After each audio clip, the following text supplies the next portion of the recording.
and this class is Google Sheets Basics. I'll be taking you through it today. Just before we get started with the class, I just want to say I'm going to keep you muted for most of the class. Every once in a while, I'll pause and ask if anyone has any questions. If you do have a question at the time, I want you to click on a little button you'll see on your screen that says raise your hand. I will then unmute you and you can ask your question. Okay, so let's get started with Google Sheets. Let me get my screen up here so you can see it.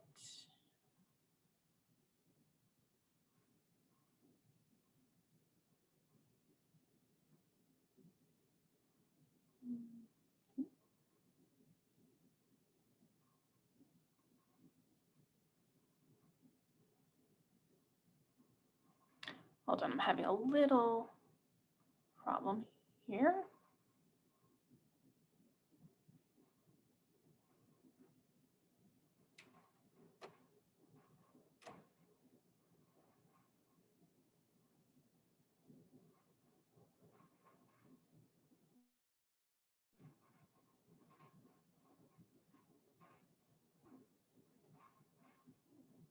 Sorry, my computer is not quite responding, and I'm hoping you can hear me while I'm figuring this out. Okay, hold on a sec here.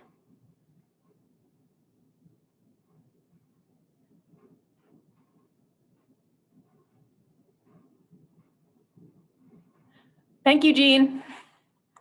All right, let me get this straightened out. Hold on.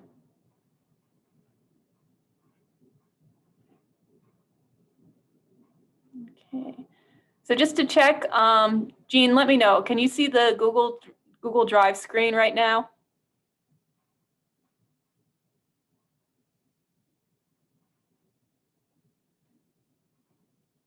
Good. Okay.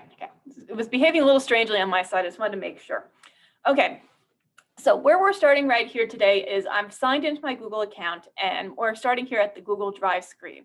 And this is going to show me all the files I have stored in my Google Drive. And there's a couple of different ways you can get to Google Sheets. I think I've shown before how you can go straight to, excuse me, straight to sheets.google.com. But I wanted to show you here today from the Google Drive screen. So from here, if I wanted to open up a Sheets document I already created, I would click on it here.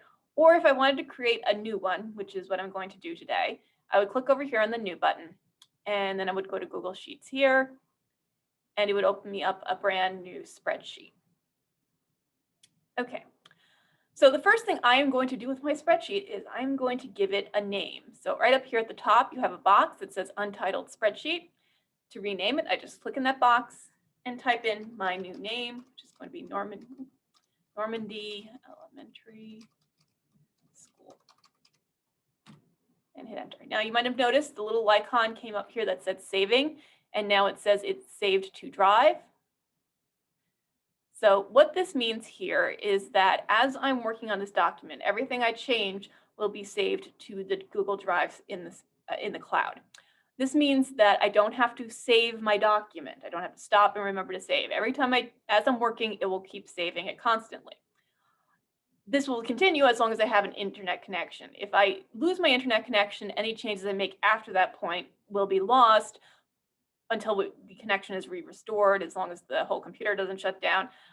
If you have a document that you want to be available as when you are offline, meaning when you are not connected to the internet, you do have that option here. You'll notice here it says here, this document is not ready for offline use.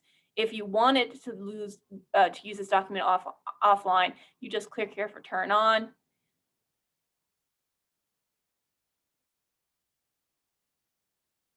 And then it would let you, it will keep a copy of this document on your computer that will sync with the cloud version when you reconnect to the internet. Okay, so that's just a little bit of a basic piece of information on how Google Drive and Google Sheets works. Now we're going to talk a little bit more specifically about spreadsheets. So this we have here is a spreadsheet. What it is it's a document that's divided into a series of rows and columns. Columns here at the top are all labeled with a letter. Rows are all labeled with a number. And the intersection of a row and column is called a cell. And a cell would then be identified by the letter of the column it's in and the number of the row. So this cell here, first one here, that would be cell A1. because it's column A, row 1. We go over here, we're now in cell L17 because we're in column L and row 17. And that's how you would identify a cell throughout the entire spreadsheet. There is also a cell range, and that is a cell range is any group of contiguous cells. So if you highlight a bunch of cells, this is what's known as a cell range. And they can be very important when you're writing formulas, and you'll see a little bit, I think, later in the class about that. But when you identify a cell range, you start with the cell at the top left corner and the bottom right. Oops, say that again. And this cell range is the top left cell. In this case, it would be cell D4, followed by a colon, and then the cell that's in the bottom right corner, in this case, it would be cell H12. So that would be a cell range. Okay. Up at the top of the screen here, we have our menus. And we have most of the most common functions you'll be using are right here in this toolbar right here. If you don't see something here you need, you can go up here and we have various drop-down menus for view, insert, format, etc. And you would look there to try to find any commands you can't find in this particular ribbon here. I think for most of this class, we'll be working just with commands you can see here, but we might go into some of these menus a few times. Okay. And one thing that is important is that depending on the size of the window you have on your screen, you may not see all of these commands here in this ribbon. Let's see if I can demonstrate by making this smaller. Okay, so what you should see now is you notice here that some of these commands have disappeared and you have a little 3 dots here that says more. And you click on that and it'll show you the columns that just, the commands that didn't fit in the reduced size window. So if you find something's missing and if you see those 3 dots there, that means there's more, and you can click on that and go back to the main screen. Okay. Okay, so we're going to start here working with our spreadsheet.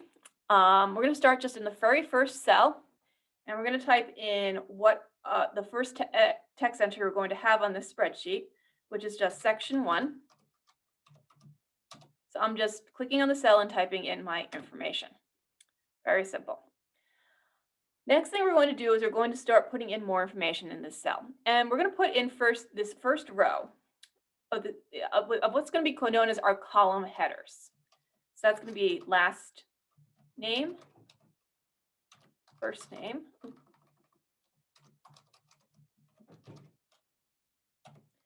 and then we're going to be doing quiz 1. And we have a total of 5 quizzes here. So I'm going to try, let's see if Autofill works for this. Oops.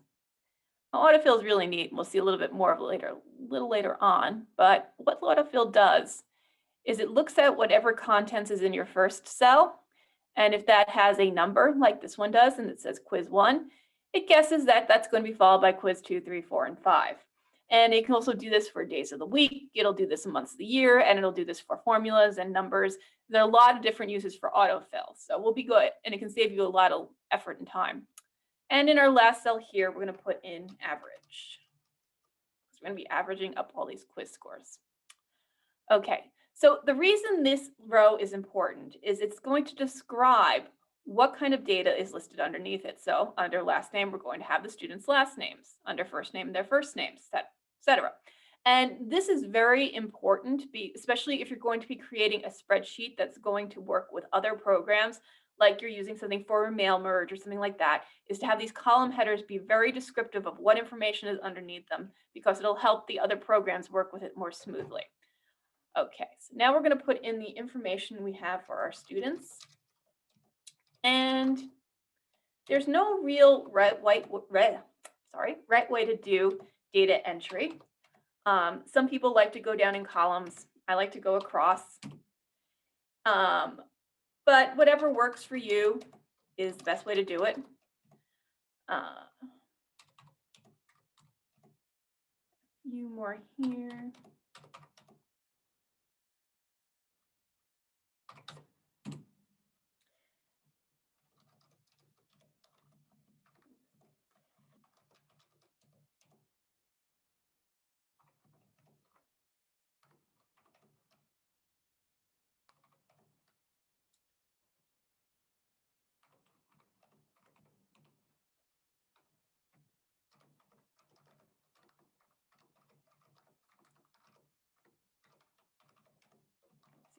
am I not that good typing?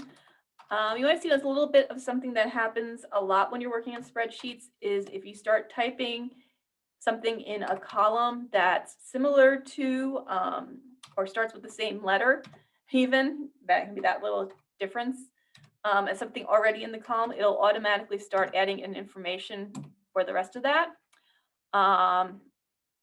That's just something spreadsheets like to do.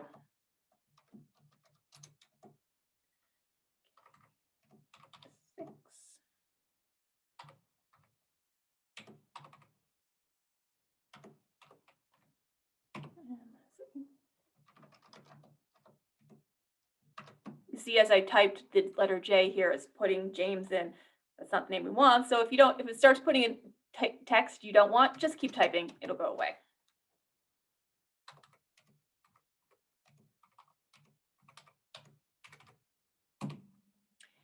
Okay, so now we have all our data in.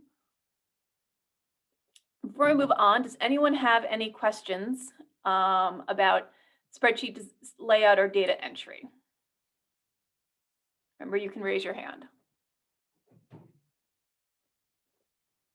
Yes, Jean, what is your question?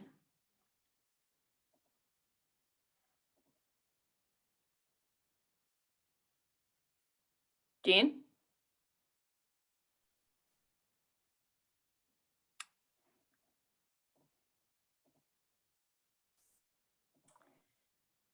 Jean, I can't hear you. I don't know why you can't hear me. Now I can hear you. Okay. Is there a way that we can put the names, change the names so it goes in last names goes in alphabetical order? We will be getting to that. Oh, sorry. Anyone have anything else? Okay, then we're going to move on to the next part of this class. So,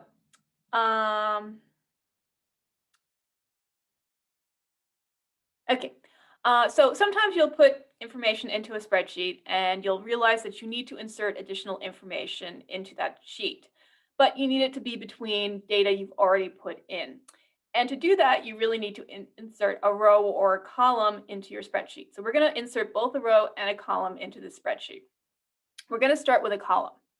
And here is one of the places where Sheets is a little bit better than Excel, because with Excel, when you go to insert a column, it goes to one direction. It goes to the left of the column you're currently in, or it goes to the row above where you're currently in. It always does it in one direction.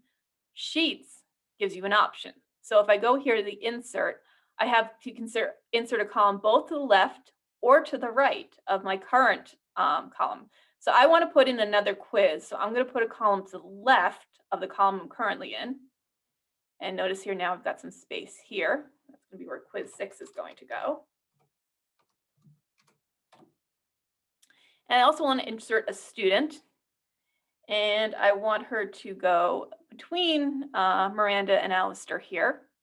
So I'm going to click in that row. I'm going to go again to that insert command, and then I'm going to do a row above. I'm going to add in our information.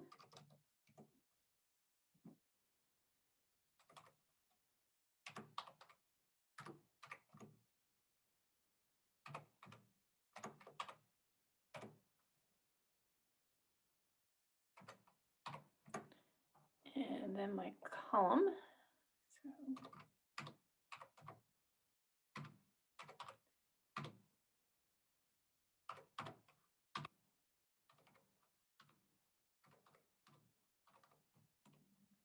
Okay, so now I have this new information added into my spreadsheet. Now, before we move on to the next step, I just want to point out, you might notice here that all the numbers we're putting in are lining up on the right margin, whereas all the names are going on the left margin. And what this is a little bit more than just an alignment trick. What Sheets is doing here is it's dividing this into two different types of data. You have here the names and the names here that are lining up on the left margin. This is text. And what we have here on the right margin is numbers. And this is important because if Sheets doesn't perceive something as being a number, it won't use it to do math.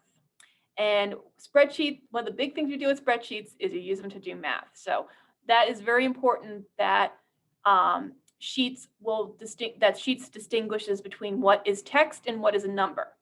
And there are a few times that you do want Sheets to treat a number as if it's text. And one of the most specific ones is when you're dealing with, say, zip codes.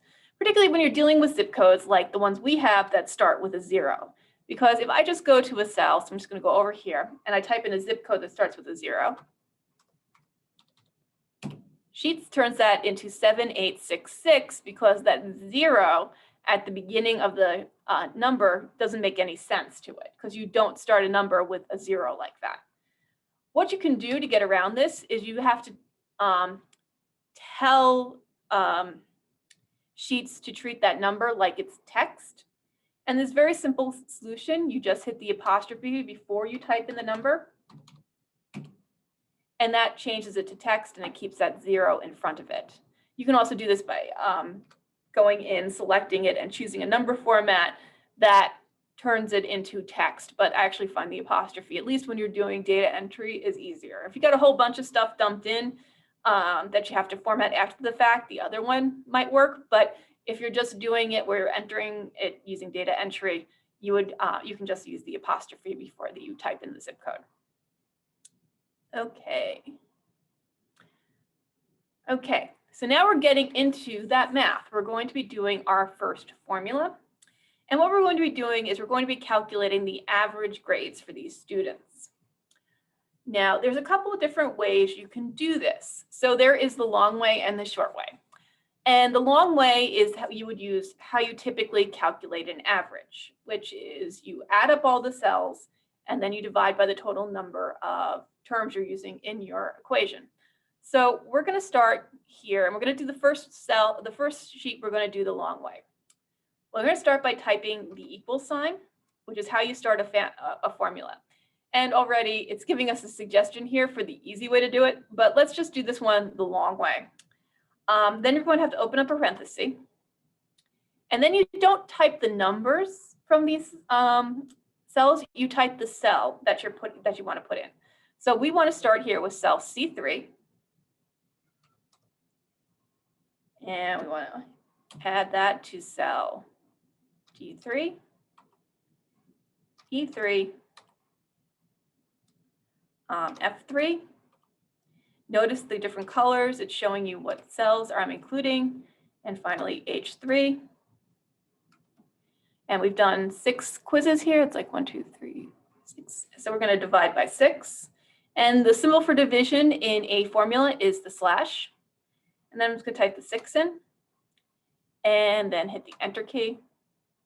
And it's done that formula. So that is one way to do that formula. And we're dealing here with this particular sheet with a fairly small set of numbers. If you're doing with a lot bigger set of numbers, this is probably not the best way to do it, mostly because there's a chance you can miscount the number of terms within the sheet that you're using in the average formula. And if you do that, your numbers are going to be off. So what I would do here instead of doing this is I would use the shorter version of the formula, which would be to type equals, then the word average, open a parenthesis, select the cell range I want to include in that, close the parenthesis, and then hit the Enter key. And that calculates that formula. So these two formulas are doing the exact same thing. They're just doing it in 2 different ways. Okay, so now I'm going to use Autofill to fill this in for the rest of my students. I got some straight numbers. That's interesting. So you'll see here, so if you notice here, you look at the formula here, it says equals average C4 through H4. And you see here, same thing, except it's changed those 4s to 5s, 5s to 6s, etc. So what this is this is how autofill works. When you start with a particular formula, Sheets looks at where it's positioned within the sheet, and then it looks where the formula is being copied to, and it changes all the references within the formula to match what should be for the new location. So autofill will allow you to fill in a formula for a whole bunch of different lines, rows or columns on your spreadsheet without having to type it again and again and again. Okay, so does anyone have any questions about our formula or about autofill?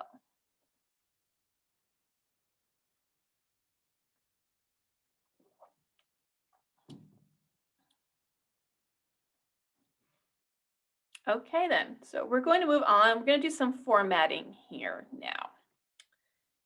And we're not going to be doing too complicated formulating. It works in a way, this is going to be, we're going to start with some text formatting and then we'll do some alignment and some other stuff like that. So formatting in Sheets works much like formatting in a Word document or something like that. You select the text you want to change and then you apply whatever change you want it to be. Okay. Hold on, something's coming up in the chat.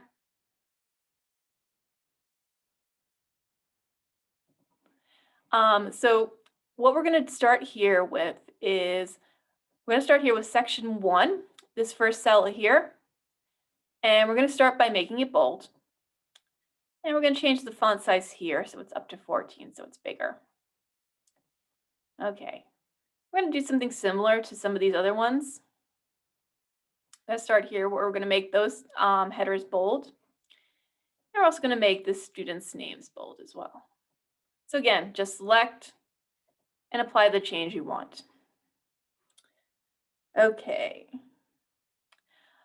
So looking here, we have these average scores calculated here, and some of them came out to nice 2-digit numbers. Some of them got a lot of decimal points. And we're doing grades here, so we really don't need all those decimal points hanging around. So we're going to now do some number formatting to get rid of those decimal points. Again, very similar. We're just going to select all the cells we want to change. I'm just going to include them all to make this easier. And here we have the increase and decrease decimal place buttons. We're just going to decrease the decimal places until we get rid of all those extra decimal places. And notice it rounded them appropriately. So this one rounded up to 81. Okay. This is also where you would do stuff like if you want to do percentages, if you wanted to add currency symbols, this is where you would do that kind of information. If you click here under more formats, it shows you have a lot of different options you can use here, including dates, times, all different sorts of things you can use. Okay. So now we're going to do a little bit of alignment. We're going to look at this first row here with our column headers. And we're going to center them. So again, I'm selecting the cells I want to change. And then I'm going here to the horizontal alignment option. And I'm picking the center option here. And notice this centers them within the cells. Let's say I also want this section 1 here to be centered across the entire page. Now I can't just use the center command that I just used because that'll just center it within column A. We need to center it across all these different cells. So I'm going to select all the cells I want it to be centered across. And then I'm going to go up here to the merge cells command. And this is going to, this is going to merge those cells all together so that they are now one giant cell. And then if I center it, it's going to be across all those cells. And you can merge and unmerge cells. So even if you do this, you can unmerge it and change it back. So you don't have to worry about that change being permanent. So we've made this now one giant cell up at the top here. Okay. So does anyone have any questions before I move on to the borders?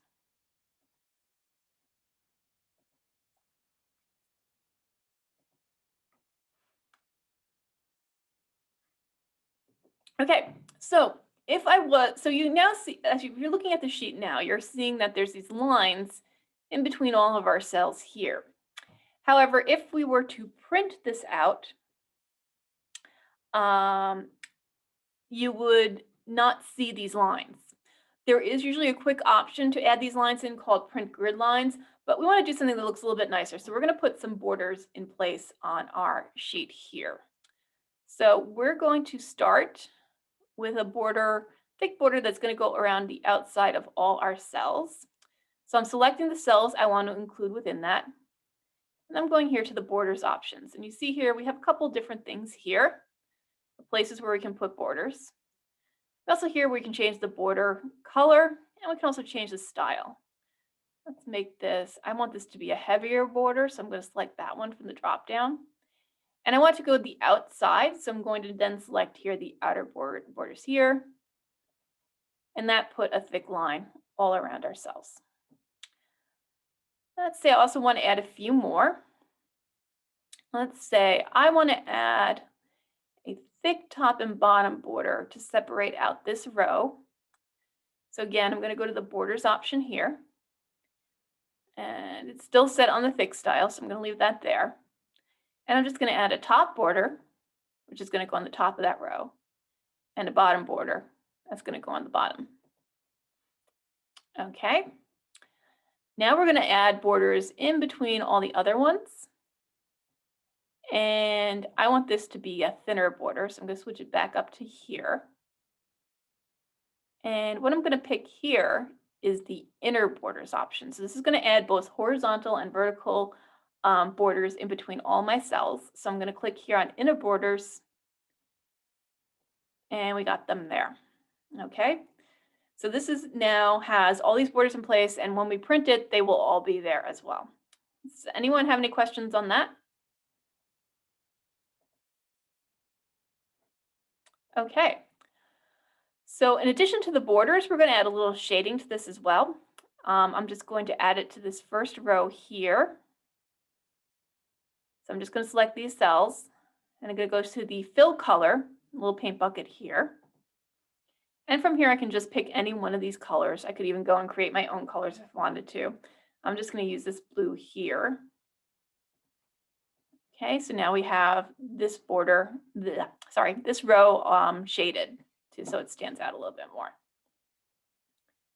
Okay, so this looks really nice. And now we get to your question, Jean, which is putting them in the proper order. So now we want to put all our students into alphabetical order. And what I'm going to say here is that Excel, if you're used to using Excel, Excel does this very well, and Excel is very smart about not adding in things that don't apply. So for Excel, if I was using Excel, I could just do the sort without selecting anything.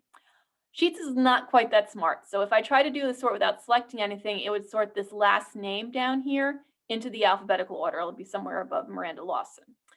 So we're going to have to select the data we want to sort. So that's going to be selecting all of our students and their data here.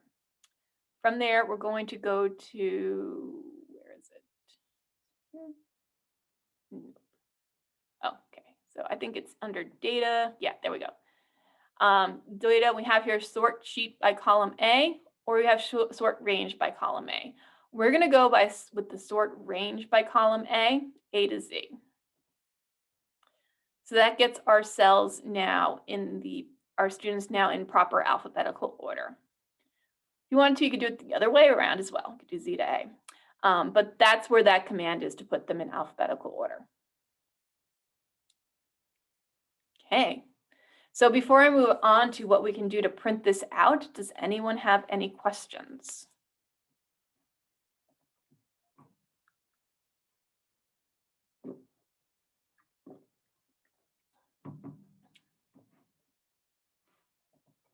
Okay, so last step, our spreadsheet's all set and ready. We're now going to print this out. So I'm going to click on the print button up here. And then I would take a look and see how it looks. And we're doing pretty well here. It actually looks really nice on our sheet. Everything's contained on one sheet. It's not going over to another, because that can be a real problem when you have spreadsheets. And it fits nicely, so we don't have to do anything with that. The only problem with our sheet right now is it's missing information. So we're going to print this out, but it has no information about the school or the teacher or anything like that. The date when it was printed, all that information. And some people will include that information within the sheet itself. I prefer to put that kind of information in the header and footer of the sheet. So we're going to go here to the headers and footers option in the print menu. And then we're going to add some information to it. So we're going to start with a title. So I'm going to check off workbook title here. And notice that's putting Normandy Elementary School up here. And let's add some page numbers. That's going down here to the bottom. And let's see. And let's add the date as well. So you notice here it's dropped the page number and the date down in the footer, and it's put the title of the workbook here. All right. Let's see. Okay. Let's say we don't want, okay, I'm going to go back for a sec. Let's say we don't want this Normandy Elementary School over in the left-hand side. We want it in the center. So I'm actually going to take it off here. And then I'm going to go into the Edit Custom Fields option. And this is showing you here, we have these 3 boxes on the top, and my zoom bar is in the way, sorry. And these 3 down here at the bottom. And you can add text to any of those 3. So I'm going to put my title here. Actually, before I type it, I'm actually going to make the font larger as well. So you see here this T here. Oops. Is it not letting me do that? Well, maybe not. Maybe I can't change it. So I'm just going to put in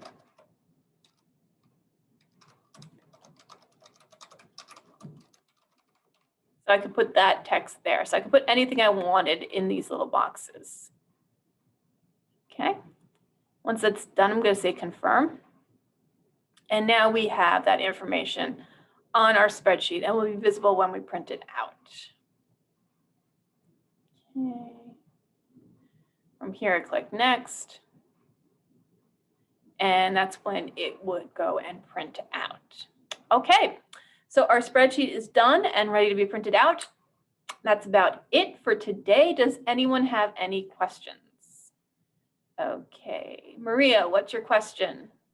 Remember earlier in the beginning, you entered the Normandy Elementary School as part of the sheet's title. When you deleted it just now to show us this this putting of this workbook title in the middle, Yeah. did that how do you call this? Did that erase the initial titling that you did in the beginning? No, didn't affect that at all. So this is just for a print for. Yeah, this is just printing. In the printing, yes. Okay. So once you name a document, that's the document's name unless you change it. So I didn't change the document name. It just took it off the print. Oh, okay, okay. Got it. Thank you. Any other questions?